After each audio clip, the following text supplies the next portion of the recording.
Hello, my dear students. Today I will discuss about idealism and education. আজি আমি আদৰ্শবাদ যি আমাৰ দৰ্শন আছে আৰু এই আদৰ্শবাদৰ যি আমাৰ শিক্ষা ব্যৱস্থা সেই শিক্ষা ব্যৱস্থাৰ ওপৰত আজি আমি আলোচনা কৰিম। আৰম্ভণিতে আমি আলোচনা কৰিম মিনিং অফ আইডিয়ালিজম বা আদৰ্শবাদৰ অৰ্থ কি। আচলতে আদৰ্শবাদৰ যি আমাৰ দৰ্শন এই দৰ্শন হ'ল আটাইতকৈ পুৰণি দৰ্শন। Idealism is the oldest theory of philosophy. Its origin goes back to ancient India in the east and to Plato in the west. Generally, idealists believe that ideas are the true reality. According to them, the human spirit is the most important element in life. Matter is not real. And again, আমি ক'ব পাৰোঁ যে idealism as a school of thought has been derived from ideas or ideals. আচলতে আদৰ্শবাদৰ যি আমাৰ দৰ্শন এই আদৰ্শবাদৰ দৰ্শনত কোৱা হয় যে কি যে আধ্যাত্মিকতাৰ যি আমাৰ আচলতে পৃথিৱী সেই আধ্যাত্মিকতাৰ পৃথিৱীখনহে আচলতে আমাৰ আচল পৃথিৱী। যিবোৰ বৈষয়িক পৃথিৱী যিবোৰ আমি দেখা পাওঁ বা যিবোৰ নেকি বস্তুগত পৃথিৱী সেই বস্তুগত পৃথিৱী আচলতে কেতিয়াও সত্য হ'ব নোৱাৰে। আদৰ্শবাদৰ মতে যে আমাৰ প্ৰত্যেকজন মানুহৰ মাজত এটা আত্মা আছে আৰু এই আত্মাৰ অস্তিত্ব আছে আৰু ইয়াৰ অনুযায়ী আমি কি কৰোঁ যে আমাৰ যি শিক্ষা ব্যৱস্থাই হওক বা আমাৰ যি জীৱন প্ৰণালী সেই জীৱন প্ৰণালী ক্ৰমান্বয়ে আমি আগবঢ়াই যাওঁ। According to idealistic philosophy, a material world is not real world. Only the spiritual world is the real world. It means যে বৈষয়িক পৃথিৱীখন আচল পৃথিৱী নহয় বা সত্য নহয়। আধ্যাত্মিকতাৰ যি আচলতে পৃথিৱী সেই পৃথিৱীহে আমাৰ সত্য। এতিয়া আমি আলোচনা কৰিম আমি আলোচনা কৰিম যে আমাৰ প্ৰিন্সিপলছ অফ আইডিয়ালিজম আদৰ্শবাদৰ নীতিসমূহনো কি কি। এক নম্বৰতে আমি ক'ব পাৰোঁ spirit and mind constitute reality. It means আধ্যাত্মিকতা আৰু হ'ল আমাৰ মন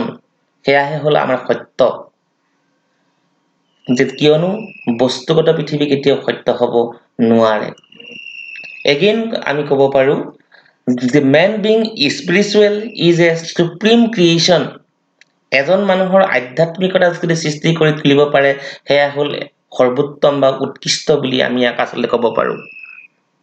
কিয়নো যে মানুহৰ চিন্তাধাৰাই মানুহৰ জীৱনৰ পথ সলনি কৰি তুলিব পাৰে। এনেদৰে কোৱা হৈছে যে God is the source of all knowledge. আদৰ্শবাদৰ মতে বা according to idealistic philosophy, God is all in all. God is all in all. যে ভগৱানেই হ'ল সৰ্বে সৰ্বা আৰু ভগৱানৰ জৰিয়তেহে আমি সকলো ধৰণৰ জ্ঞানবোৰ লাভ কৰিবলৈ সক্ষম হ'ব পাৰোঁ। And again কোৱা হৈছে যে আচলতে values are absolute and unchangeable. যিবোৰ আমাৰ আচৰণ বা যিবোৰ নেকি আমাৰ মূল্যবোধ সেইবোৰক সৰ্বোত্তম বুলি কোৱা হৈছে আৰু অপৰিৱৰ্তনীয় বুলি কোৱা হৈছে। এগেইন কোৱা হৈছে যে man is not the creator of the values. মূল্যবোধসমূহ বা আচৰণবোৰ কেতিয়াও মানুহে সৃষ্টি কৰা নাই। এয়া সৃষ্টি কৰিছে সাধাৰণতে ভগৱানেহে বা গড, যাক নেকি আদৰ্শবাদৰ যি নেকি আমাৰ দৰ্শন এই দৰ্শনত কোৱা হৈছে যে আচল ভগৱানহে হ'ল সত্য আৰু শুদ্ধ আৰু বৈষয়িক যিখন আমাৰ পৃথিৱী লোভ মোহ বাসনা আশা আকাংক্ষা এইবোৰ কেতিয়াও সত্য হ'ব নোৱাৰে। Another principles of idealism কোৱা হৈছে the material world is not real world as spiritual world. Material world is mortal and changeable. Again কোৱা হৈছে যে আমাৰ বৈষয়িক যিখন পৃথিৱী এই বৈষয়িক পৃথিৱীখন কেতিয়াও সত্য আৰু শুদ্ধ নহয়। আধ্যাত্মিকতাৰ যিখন পৃথিৱী এই আধ্যাত্মিকতাৰ আসলে পৃথিৱীখনহে সত্য আৰু শুদ্ধ কিয়নো বৈষয়িক বস্তুসমূহ সাধাৰণতে ধ্বংসপ্ৰাপ্ত হৈ যায় কিন্তু এজন ব্যক্তিৰ চিন্তাধাৰা আৰু আধ্যাত্মিকতা বা নৈতিকতাবোৰ কেতিয়াও ধ্বংস হ'ব নোৱাৰে again next pointত আমি আলোচনা কৰিম idealism and aims of education এক নম্বৰত কোৱা হৈছে exaltation of human personality ইয়াত কোৱা হৈছে যে the exaltation of the human personality is based on the concept of realization of the self education should strive for enrichment and exaltation of human personality it means education should strive or education should help or education should uh, enrich the human personality যাৰ জৰিয়তে এজন ব্যক্তিয়ে কি কৰিব পাৰে আত্ম উপলব্ধি কৰি তুলিবলৈ সক্ষম হ'ব পাৰে যে কিয়নো আমি যেতিয়ালৈকে আত্ম উপলব্ধি কৰি তুলিব নোৱাৰো সেলফ ৰিয়েলাইজেচন আত্ম উপলব্ধি কৰি তুলিব নোৱাৰো তেতিয়ালৈকে এজন ব্যক্তিৰ ব্যক্তিত্বৰ কেতিয়াও সম্পূৰ্ণ বিকাশ হৈ উঠিব নোৱাৰে বুলি আদৰ্শবাদীসকলে বিশ্বাস কৰে যে মূলত কৈছে যে কি education should helps or education should gives the directions so that every individuals can realize what they have and what is their ability and capacity after that against aims of education universal education according to idealism education of the children should be universal without any destination of caste creed color or social status ইয়াত কোৱা হৈছে যে কি যে আদৰ্শবাদীসকলে কৈছে যে কি যে শিক্ষা সকলোৰে কাৰণে কি হ'ব লাগে সমান হ'ব লাগে ইউনিভাৰ্সাল হ'ব লাগে যে শিক্ষা যে আমাৰ শিক্ষা ব্যৱস্থাত কোনো ধৰণৰ কাষ্ট ক্ৰিড কালাৰ বা সোশ্যাল ষ্টেটাসৰ ওপৰত যে ভিত্তি কৰি কেতিয়াও শিক্ষা ব্যৱস্থা হ'ব নালাগে it means education should be universal or it means education for all without discriminating the caste creed color and social status after that enrichment of cultural environment সাংস্কৃতিক যে আমাৰ পৰিবেশ এই সাংস্কৃতিক পৰিবেশৰ উন্নতি সাধন কৰি তোলা ইয়াত আমি ক'ব পাৰো the aim of education is the preservation as well as enrichment of culture through education and enlarging the boundaries of cultural realm it means যে শিক্ষাই আমাৰ সাংস্কৃতিক যে আমাৰ পৰিবেশ সেইবোৰ সংৰক্ষণ কৰি তোলাৰ উপৰিও ইয়াৰ উন্নতি সাধন কৰি তুলিব পাৰিব লাগে so that যাতে ইয়াক আমাৰ ভৱিষ্যতৰ যি আমাৰ প্ৰজন্ম আছে সেই ভৱিষ্যতৰ প্ৰজন্মলৈ আমি সুন্দৰভাৱে আগবঢ়াই লৈ যাব পাৰো বা ইয়াক আমি সুন্দৰভাৱে আমি ট্ৰান্সমিট কৰি তুলিব পাৰো for the future generation after that cultivation of moral values নৈতিক মূল্যবোধৰ গঢ় দিয়া ইয়াত আমি ক'ব পাৰো ইয়াত আমাৰ আদৰ্শবাদীসকলে কৈছে যে কি education must develop the capacity to differentiate between right and wrong আমি জানো যে আমি প্ৰত্যেকজন মানুহে ভাল আৰু বেয়া জানো সেই ভাল আৰু বেয়া আসলে বিচাৰ কৰিব পৰাটি হল নৈতিকতা গতিকে কোৱা হৈছে যে আদৰ্শবাদী যে আমাৰ দৰ্শন তাত কোৱা হৈছে যে কি যে শিক্ষাৰ লক্ষ্য কি হ'ব লাগে cultivation of moral values so that every child can differentiate what is right and what is wrong কিয়নো আমি যদি ভুল আৰু শুদ্ধবোৰ বিচাৰ কৰি তুলিব নোৱাৰো দেন আমি আমাৰ কেতিয়াও বিকাশ সম্পূৰ্ণ কৰি তুলিবলৈ সক্ষম নহম নেক্সট পইণ্টত আমি আলোচনা কৰিম আইডিয়ালিজম এণ্ড কাৰিকুলাম ইয়াত আপোনালোকে দেখিছে যে চাৰ্টৰ জৰিয়তে ইয়াত আসলে বুজাবলৈ চেষ্টা কৰা হৈছে আইডিয়ালিষ্টিক এডুকেশ্যনৰ মূল আসলে বিষয়বস্তু হ'ল ফিজিক্যাল এক্টিভিটিছ আৰু স্পিৰিচুৱেল এক্টিভিটিছ শাৰীৰিক কাৰ্যাৱলী আৰু আধ্যাত্মিক কাৰ্যাৱলীৰ ওপৰত বিশেষভাৱে এই দুটা ভাগত বিশেষকৈ গুৰুত্ব আৰোপ কৰিছে আৰু সেই শাৰীৰিক কাৰ্যাৱলীৰ ভিতৰত আকৌ ভাগ কৰা হৈছে দুটা ভাগত এটা কোৱা হৈছে লাভ অফ দ্য বডি আৰু আনটো কোৱা হৈছে স্কিল এক্সাৰচাইজ আনহাতে এই আকৌ লাভ অফ দ্য বডি আৰু স্কিল এক্সাৰচাইজক সাধাৰণতে আদৰ্শবাদী যি নেকি শিক্ষা ব্যৱস্থাৰ যি আমাৰ পাঠ্যক্ৰম সেই পাঠ্যক্ৰমত অধিক গুৰুত্ব আৰোপ কৰা হৈছে আনহাতে আকৌ স্কিল এক্সাৰচাইজক আন চাৰিটা ভাগত ভাগ কৰা হৈছে সেইকেইটা হ'ল intellectual moral aesthetic and moral moral ইয়াৰ পিছত আমি বিষয়বস্তু আলোচনা কৰিম idealism and methods of teaching যে আদৰ্শবাদী দৰ্শন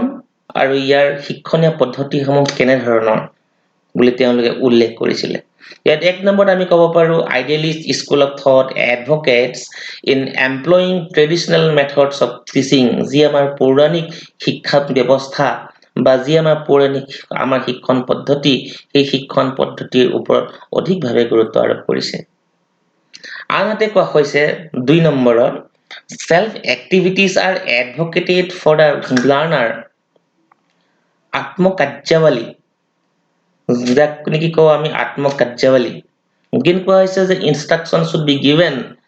based on the child psychology according to Pestalozzi যে আসলে Pestalozzi কৈছে যে কি যে শিশু মনোবিজ্ঞানৰ ভিত্তিত সদায় আমাৰ শিক্ষা প্ৰদান কৰি তুলিব লাগে আনহাতে 3 নম্বৰত কোৱা হৈছে যে Froebel developed the methodology of play which is known as kindergarten আমি সকলোৱে জানো he regards school as a garden and teacher as a gardener and lastly কোৱা হৈছে idealism advocates 5 teaching techniques that is questioning discussion lecture method single and group project and imitation so these are the methods of teaching in idealistic philosophy and the next point is idealism and discipline yet ek number কোৱা হৈছে যে idealists don't advocate a free discipline as it may lead child astray this school of thoughts advocates strict discipline or self realization আমি জানো যে আমাৰ যি আমাৰ প্ৰকৃতিবাদী দৰ্শন সেই আমাৰ প্ৰকৃতিবাদী দৰ্শনত কিহৰ ওপৰত গুৰুত্ব দিয়া হৈছিল যে মুক্ত পৰিৱেশ দিব লাগে যাতে শিক্ষাৰ্থীসকলে নিজৰ গুণাগুণবোৰক আসল বিকশিত কৰি তোলাত বা নিজেই চিনাক্ত কৰি তোলাত তেওঁলোকৰ সহায় হৈ উঠিব পাৰে কিন্তু আদৰ্শবাদৰ যি নেকি অনুশাসন ব্যৱস্থা এই অনুশাসন ব্যৱস্থাত আত্ম উপলব্ধিৰ ওপৰত অধিকভাৱে গুৰুত্ব আৰোপ কৰা হৈছে কিয়নো এজন ব্যক্তি আত্ম উপলব্ধি কৰি তুলিব নোৱাৰিলে যিমানেই মুক্ত পৰিৱেশ প্ৰদান কৰক কিয় তেওঁ কেতিয়াও শিক্ষা লাভ কৰি তুলিব নোৱাৰে again next point আমি ক'ব পাৰো যে teacher's guidance is necessary at every step as he would impress upon the child the importance of higher values আমি আকৌ ইয়াতে ক'ব লাগিব আমাৰ প্ৰকৃতিবাদী যি আমাৰ দৰ্শন আছিল সেই আমাৰ প্ৰকৃতিবাদী দৰ্শনত আপোনালোকে মন কৰিব যে শিক্ষকসকলক সাধাৰণতে পৰোক্ষভাৱেহে তেওঁলোকক থাকিবৰ কাৰণে আসলে প্ৰেৰণা দিয়া হৈছিলে বা আসলে কোৱা হৈছিলে so in naturalistic philosophy the role of the teacher was like a observer but in idealistic philosophy teachers is the most impressive persons who helps to develop the personality of the child ইয়াত কোৱা হৈছে যে শিক্ষকজন হ'ল মূল ব্যক্তি আৰু এজন শিক্ষকৰ আচৰণৰ জৰিয়তে তেওঁ কি কৰিব পাৰে যে শিক্ষাৰ্থীসকলৰ মাজত উন্নত মানদণ্ডৰ মূল্যবোধৰ আসলে বিকশিত কৰি তুলিব পাৰে Again ক'ব পাৰি a teacher has to provide such an environment to children to realize higher values, a deserved reward for a child who has learned to live under self-imposed regulation is advocated. It means এজন শিক্ষকে এনেকুৱা এটা পৰিৱেশ সৃষ্টি কৰি তুলিব লাগে যাতে শিক্ষাৰ্থীসকলে বা শিক্ষাৰ্থীসকলৰ মাজত উন্নত মূল্যবোধ বা হায়াৰ ভেলুজবোৰ কি কৰিব পৰা যায় ইনকালকেশন কৰিব পৰা যায় কাৰণ আমি সকলোৱে জানো যে কি যে শিক্ষাৰ্থীসকলে সদায় শিক্ষকসকলক অনুকৰণ কৰে আৰু এই অনুকৰণৰ জৰিয়তে উন্নত মূল্যবোধৰ আসলে বিকাশ হোৱাৰ সম্ভাৱনা আছে এতিয়া আমি আলোচনা কৰিম idealism and teacher idealism and হ'ল আমাৰ টিচাৰ যে আদৰ্শবাদ আৰু আমাৰ শিক্ষক ইয়াত কোৱা হৈছে the position of a teacher is in idealism is very high. An idealist teacher is the one who has attained self-realization. আদৰ্শবাদৰ যি দৰ্শন সেই দৰ্শনত কোৱা হৈছে যে কি যে শিক্ষকসকল হ'ল আটাইতকৈ উচ্চ স্থানত থকা এজন ব্যক্তি যিজন ব্যক্তিৰ আত্ম উপলব্ধিৰ জৰিয়তে সকলো শিক্ষাৰ্থীৰ উন্নত মূল্যবোধৰ শিক্ষা লাভ কৰি তুলিবলৈ সক্ষম হ'ব পাৰে ইয়াত কোৱা হৈছে the position of a teacher in idealism is very high and direct but in naturalistic philosophy the role of the teacher was indirect okay again next কোৱা হৈছে the teacher is a practical person and leads an ideal and righteous life. His personality is a source of inspiration for his pupils. Yes. আমি জানো যে আমাৰ শিক্ষাৰ্থীসকলে শিক্ষকসকলক imitate কৰে. Students always imitates their teachers. আৰু এই অনুকৰণৰ জৰিয়তে কি কৰিব পাৰে যে শিক্ষাৰ্থীসকলে শিক্ষকসকলৰ যিবোৰ আদৰ্শ আৰু নৈতিকতা সেই আদৰ্শ আৰু নৈতিকতা জ্ঞান আহৰণ কৰি তুলিবলৈ সক্ষম হ'ব পাৰে again thirdly just কোৱা হৈছে a teacher is a friend philosopher and guide he shows the learner the path to acquire knowledge আদৰ্শবাদী সকলৰ মতে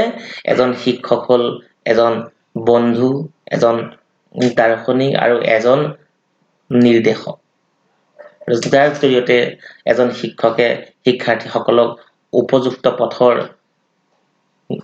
নিদৰ্শন দিব পাৰে এতিয়া আমি আলোচনা কৰিম again আমি আলোচনা কৰিম advantages of idealistic education it means what are the advantages of idealistic education so in number 1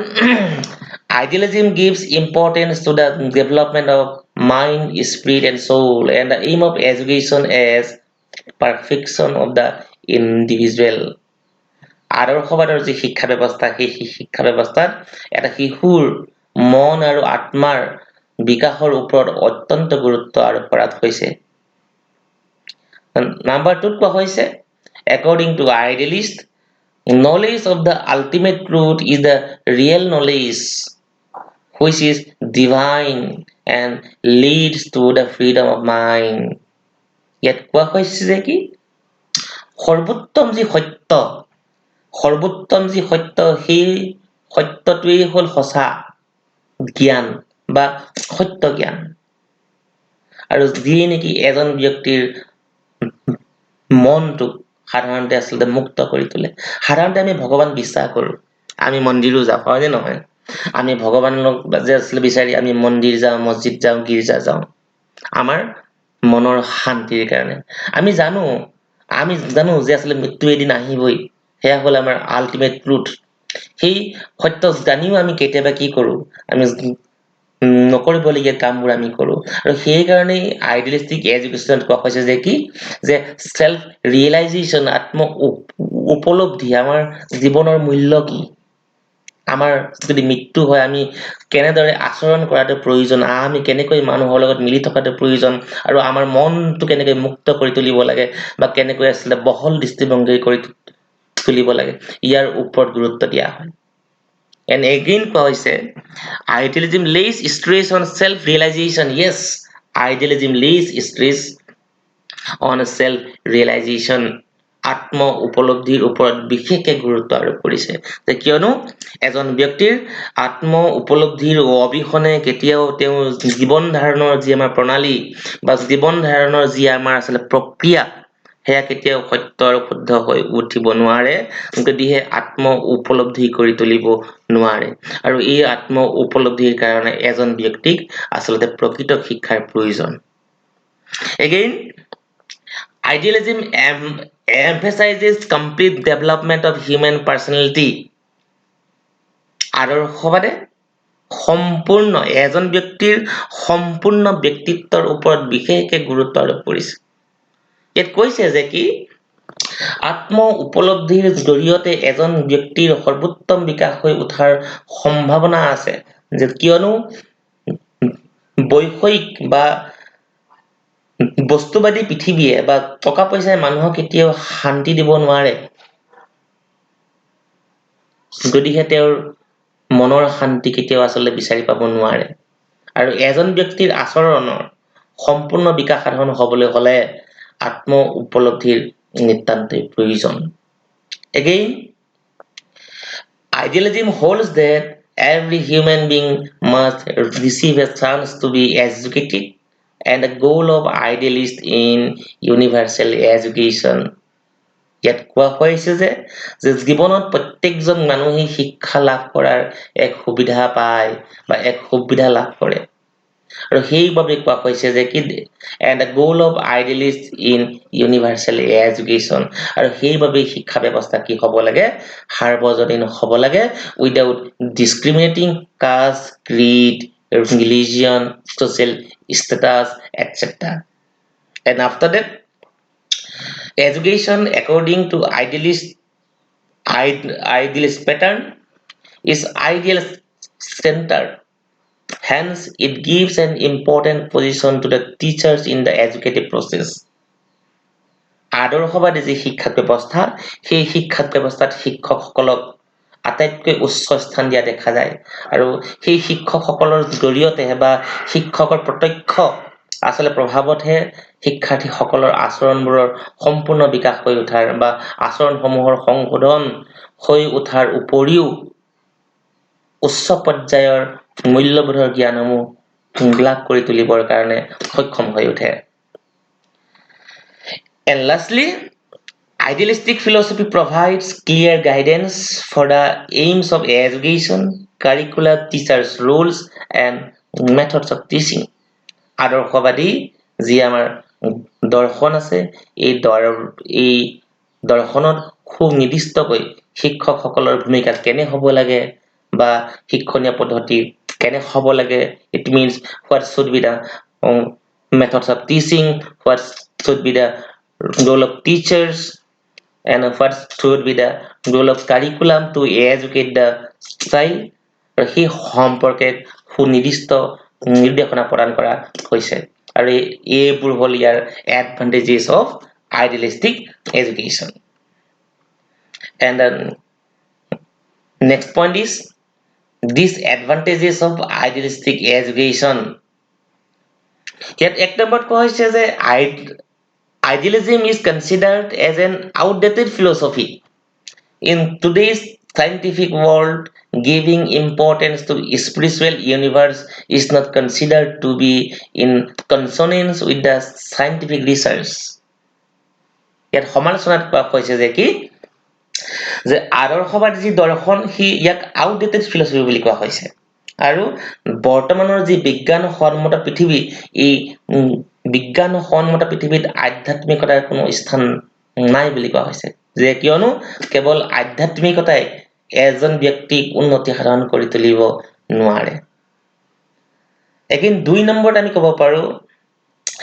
idealistic concepts like spirit, mind, soul have little relevance in classroom teaching. আমাৰ শ্ৰেণীকোঠাৰ পৰিৱেশত সাধাৰণতে আধ্যাত্মিকতা, মন, আত্মা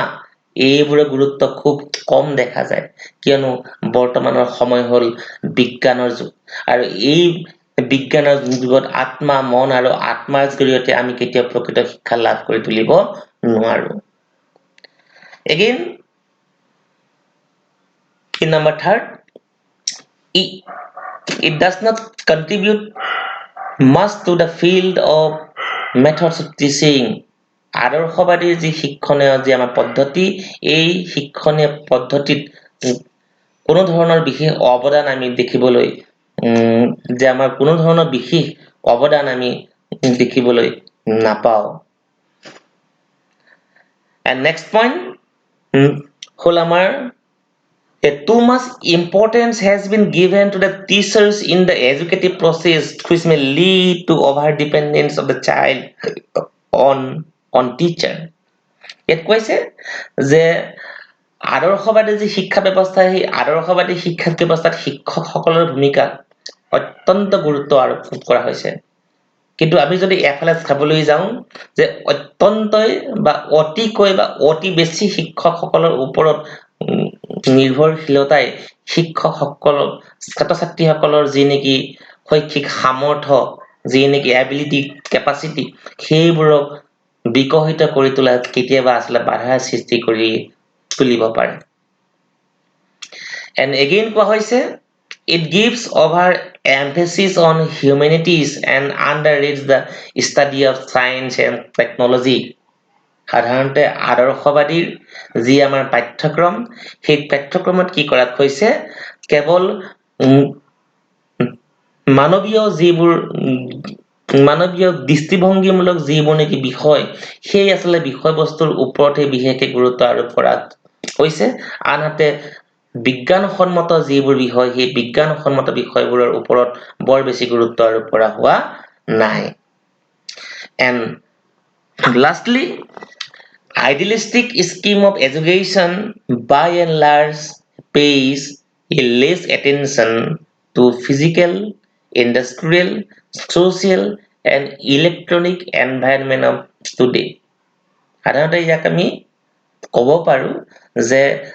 বৰ্তমান সময়ত আধ্যাত্মিকতাৰ যি শিক্ষা ব্যৱস্থা বা আদৰ্শবাদৰ যি শিক্ষা ব্যৱস্থা, সেই শিক্ষা ব্যৱস্থাই আমাৰ বৈষয়িক বা বিভিন্ন ধৰণৰ ইণ্ডাষ্ট্ৰিয়েল, সামাজিক বা আমাৰ প্ৰযুক্তি সন্মত যি আমাৰ পৃথিৱী, সেই পৃথিৱীত বৰ বিশেষ অৱদান লাভ কৰি তুলিব পৰা হোৱা নাই। যে কিয়নো কেৱল আধ্যাত্মিকতাৰ জৰিয়তেই আমি সকলো ধৰণৰ জ্ঞান লাভ কৰাটো অসম্ভৱ, যিহেতু বৰ্তমানৰ সময় হ'ল বিজ্ঞানসন্মত যুগ। So dear students, I think you will all understand. Okay, thank you.